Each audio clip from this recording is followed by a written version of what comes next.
here we are, a little ways from home. Now you guys are like, do you ever fish anywhere other than Erie? Well, we travel a couple hours, but we're still in Lake Erie. But I'll tell you what, if you watch some of our videos, we drove 22 hours to Cascade to go perch fishing.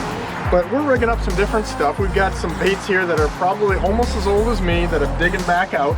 Because we're fishing pretty much near the Ohio-Pennsylvania line. We're doing some of that deep water summer fishing. Just something a little different. You know, we've got some lead core setups here, some little TR200 Shimano's, some stuff that doesn't get a lot of use by me anymore, but some different stuff. Hopefully we'll see what happens, but deeper water, some good sized fish, and just a change of pace.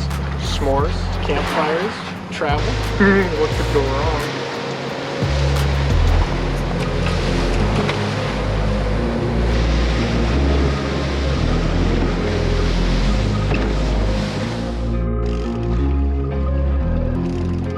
So we're trying to get lines out. We still got the morning sweatshirt on, even with the late start. It's pretty rough out here. We're trying to kind of figure out the current and all that good stuff. And we just had our outside lead core just get smoked.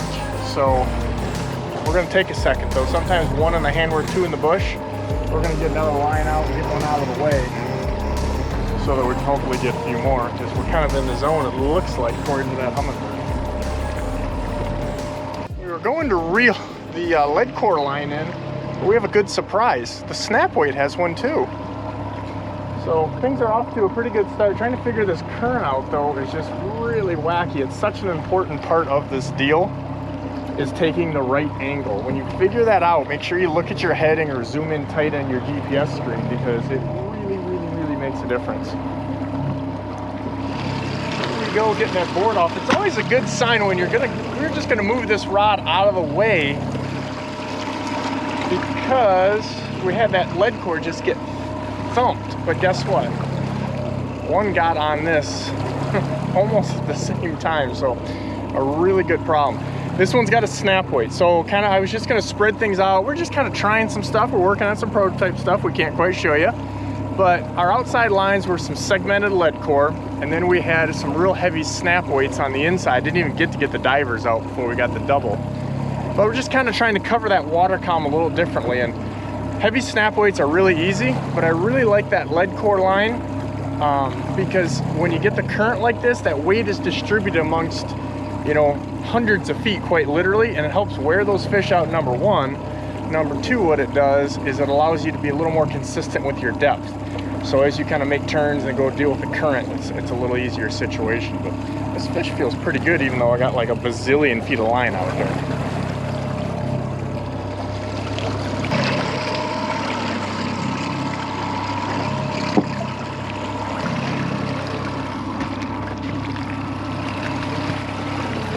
All fun and games until you have to net a fish by yourself. Nice healthy fish.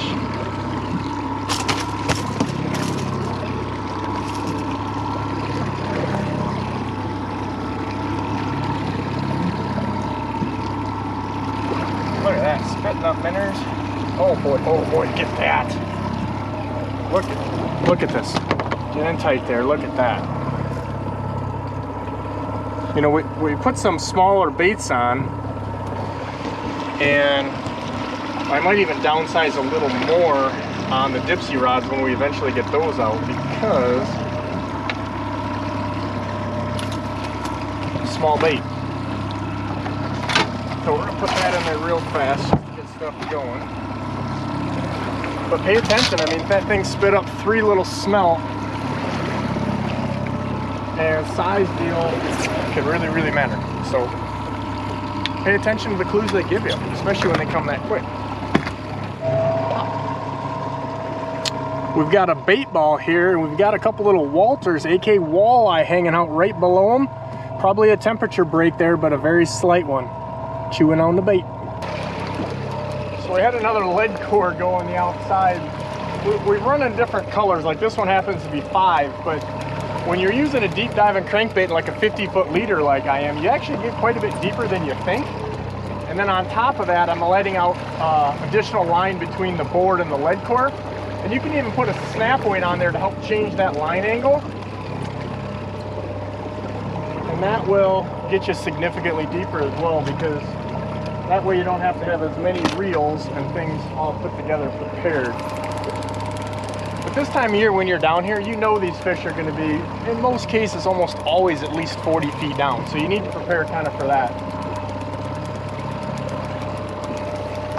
So a lot of guys don't even know, you know, that don't use lead core. It's kind of an old-fashioned deal, but basically every 30 feet or 10 yards, you're going to change colors, and that's just for measurement, so you can visually tell when you're winding in or when you're spooling the stuff originally.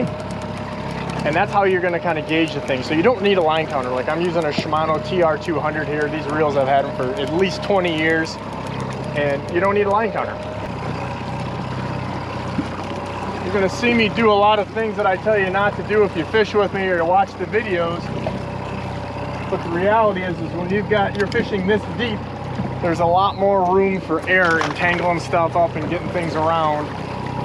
And I've only got myself. Country Steve kind of shit showed us. That's okay.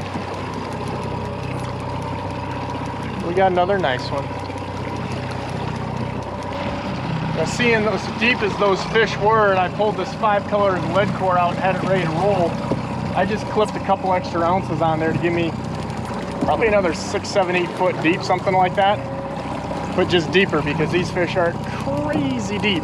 We had a big blow. It's kind of got them moved around and stirred up from the looks of it. We don't have a thermocline, and so when that happens, those fish generally relate right to the bottom when they're not really actively feeding. They're chasing bait fish that's high, so stuff's kind of spread around, and that's not the best sign, but usually deeper is better when that's the case. Woo! Don't forget to have loose drags. That thing is screaming. You know, the one thing about the lead core that's kind of nice is it does kind of wear the fish out a little bit. Dude, this is a donk. This is a donk. Summertime donk. You know, if we had Country Steve here to help us out netting,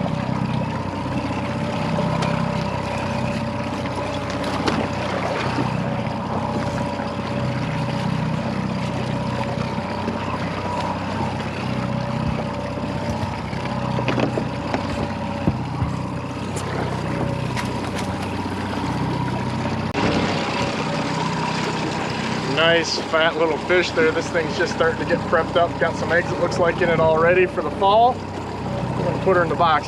You know, you guys have watched me through the years. You know, I like to throw the fish back. I don't eat very many fish. Today's the day we're gonna keep them, because reality is when you're catching a lot of these fish that we are 50, 60 feet down, releasing them just generally ain't gonna work. So it's kind of catch them and go home deal. So you won't get to see as many fish catches by us today. We're going to give you a little bit of deep water tips and tricks and hopefully help you. But catch and release ain't real good when they're that deep.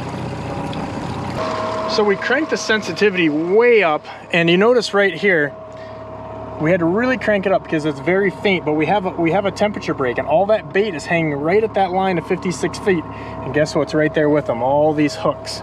So we had to really crank it up. So that tells me it's fairly faint, because even when you get down at a regular number, you're just barely seeing that. And it's more defined now than it was even this morning when the water was a lot rougher and we still had the current bumping. So I imagine that thermocline is just kind of reestablishing itself after that big blow. And those fish are right on that window. So you don't want to be deeper than that.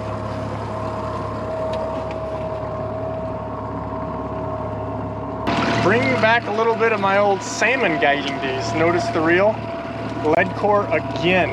And these things are kind of a pain, I'm not gonna lie to you. Normally when we're salmon fishing, I just kind of go the other way when it gets a bite, because I act like I gotta pee or something, because there's just a ton of line. But the reality is they just catch them. And a lot of guys don't use that stuff anymore. It's a little bit of a pain. You need a little few more extra reels to have them, because like this has 5 colors on it, and you may have a reel of 7 or 10 colors, and that's all you have for that reel. And it takes a long ass time to get it in, but it gets bites on other stuff it doesn't.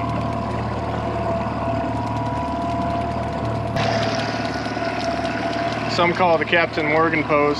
I just call it the lead core reeling pose. That's what I got guide clients normally for, you know what I mean? Or sponsors to reel. Doing this by myself. Country Steve's out in probation. He's gonna get 2 more demerits for making me reel this thing in.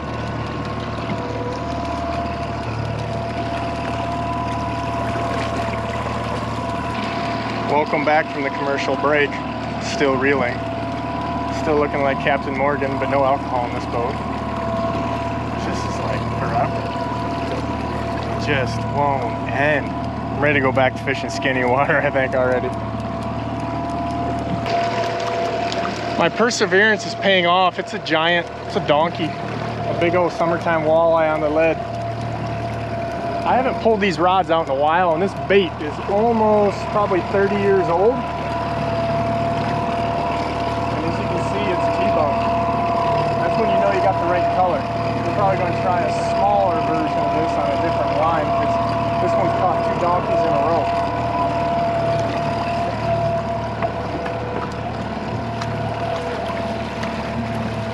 Oh boy.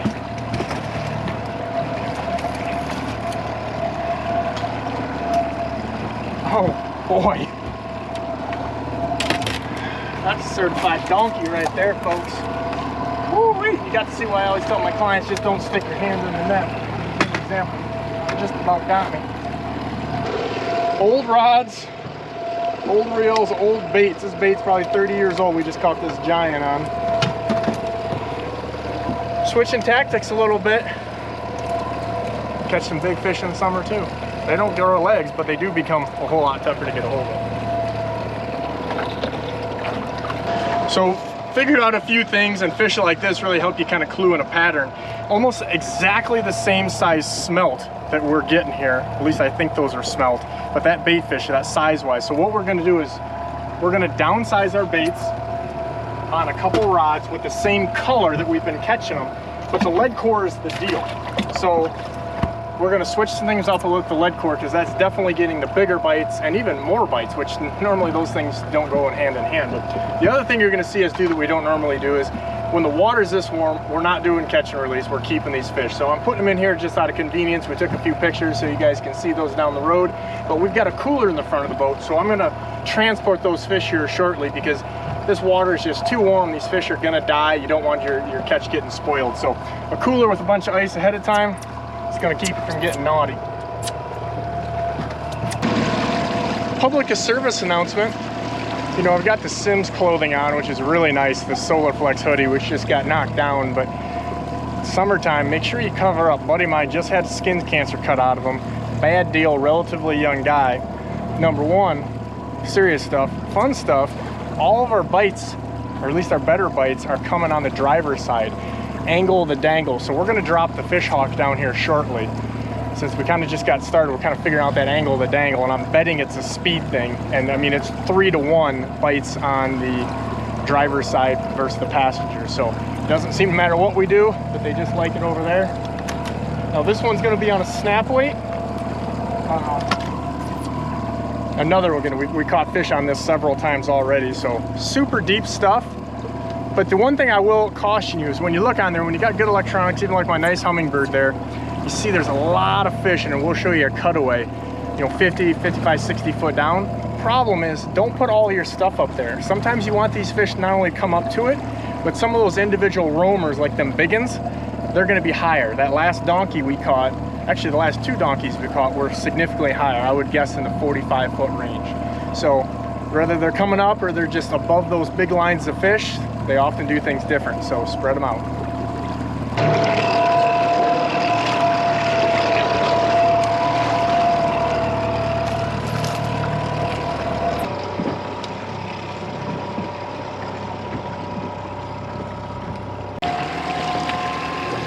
There we go. I'll tell you what, with these dipsies, it can be a crazy bite, but like you really got to watch these things. I just watched this thing kind of just get one little pump and watch the line angle go up. If you don't know what I'm talking about, watch our video on Dispsy Divers. But man, this is a heavy fish too. We hadn't really done much at all in dipsies early here in the first hour or two, but we made a little switch. We've got a shallow stick bait on here now. Believe it or not, a husky jerk, a shallow husky jerk,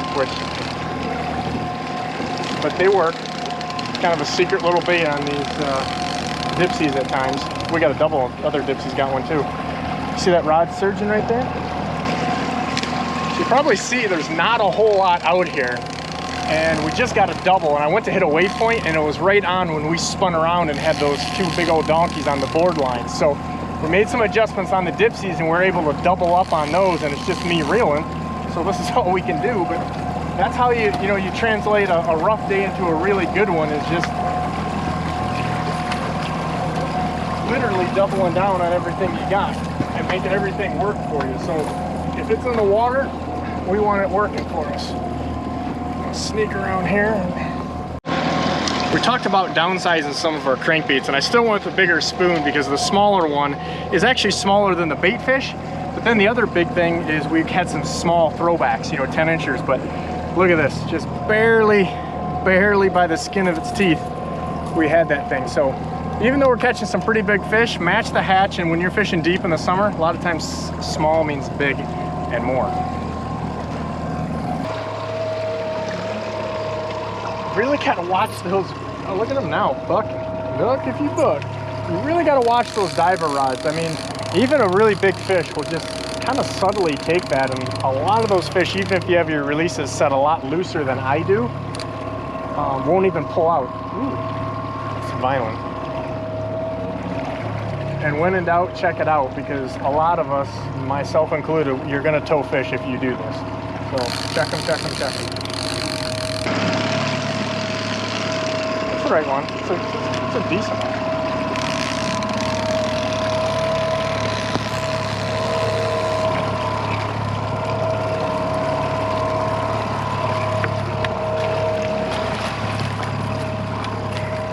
Tell you what, you better do your push-ups if you're gonna one-hand net with that big old net. Out in the net. Another one on the shallow stick bait. Like I said, we downsized a little bit to a 4-incher on that. Nice chunky fish. Dipsy Divers. Thanks for joining us on our little Deepwater tune-up, if you will. We've got these walleyes eating a bunch of smelt. You saw what we did to catch them, kind of tuned her down.